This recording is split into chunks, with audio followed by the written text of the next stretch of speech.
दर्शकबिन नमस्कार अनि हार्दिक स्वागत छ सदाझै फेरि पनि आज हामी कान्छी सिरियलको नयाँ रिभ्यू भाग लिएर तपाईँहरूमा उपस्थित भइसकेका छौँ।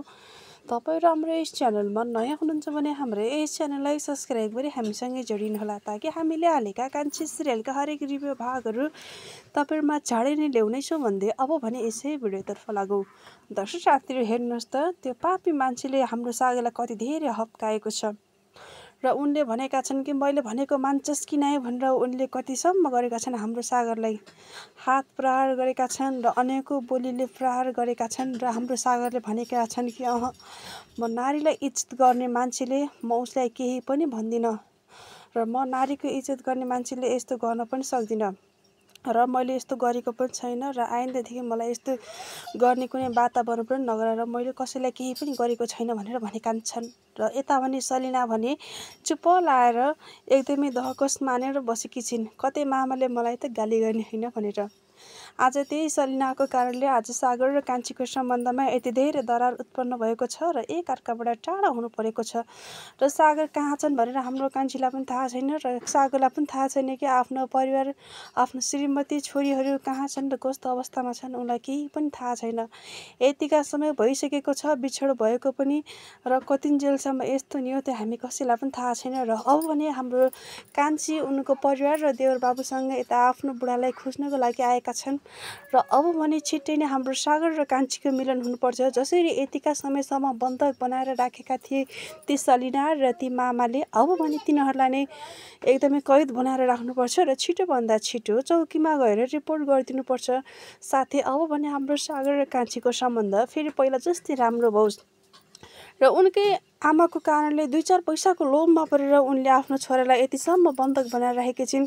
र उनी अहिले के गरेकी छिन् कस्तो अवस्थामा छिन् कसैलाई पनि थाहा छैन।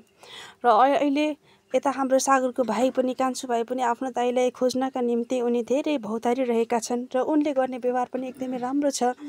उनले आफ्नो भतिजीहरूलाई पनि निकै राम्रोसँग ख्याल गरेका छन् भने उनले आफ्नो भाउजूलाई पनि त्यतिकै साथ र सपोर्ट दिएका छन् र हौसला दिएका छन् र उनको पनि अब काँधमा जिम्मेवारीहरू थपिँदै आएका छन् भने यता हाम्रो कान्छीको यता माइतीतिरबाट पनि उनको ठुल्दाइ आउनुभएको छ र ठुल्दाइले पनि निकै दुःख कष्ट गर्नुभएको छ। कतै जोइ फेला पर्नुहुन्छ कि जीवितै हुनुहुन्छ भने सास भन्ने लास भन्ने पाइन्छ कि भनेर उहाँहरू अहिले त्यस्तो भौतारी हिँड्नु भएको छ र लामो समयदेखि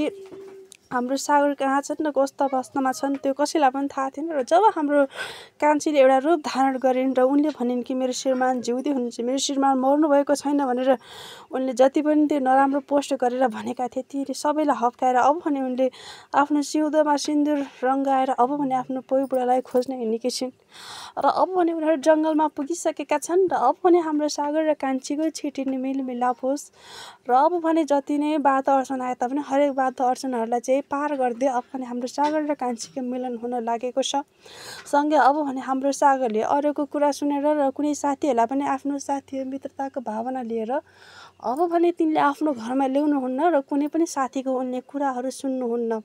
ताकि साथी ल्याएकै कारणले विगतका दिनदेखि आजको दिनसम्म सागरले निकै नै दुःख पाएका छन् र हाम्रो कान्छीले पहिला पनि भनेकी थिइन् तपाईँको अरू साथी केटा साथीहरू बनाउनुहोस् तर तपाईँले चाहिँ केटी साथी कहिले पनि नबनाउनुहोस्।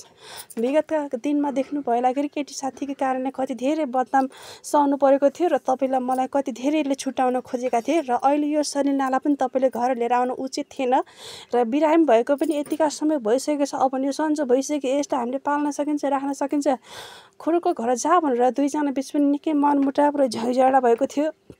यस्तो अवस्थामा हाम्रो सागरले पनि सलिनाप्रति निकै प्रेमको भाव जगाएका थिए र उनको बाबुआमा कोही पनि छैन। सानैदेखि हामीसँगै हुर्केको पढेको खेलेको साथी हो तिमीले यस्तो नराम्रो सोच्नु पर्दैन भनेर भनेका थिए तर आज त्यही साथीले यस्तोसम्म गरेकै छन् कि बल्ल हाम्रो सागरलाई थाहा भएको छ साथी कस्तो हुँदो रहेछ भनेर।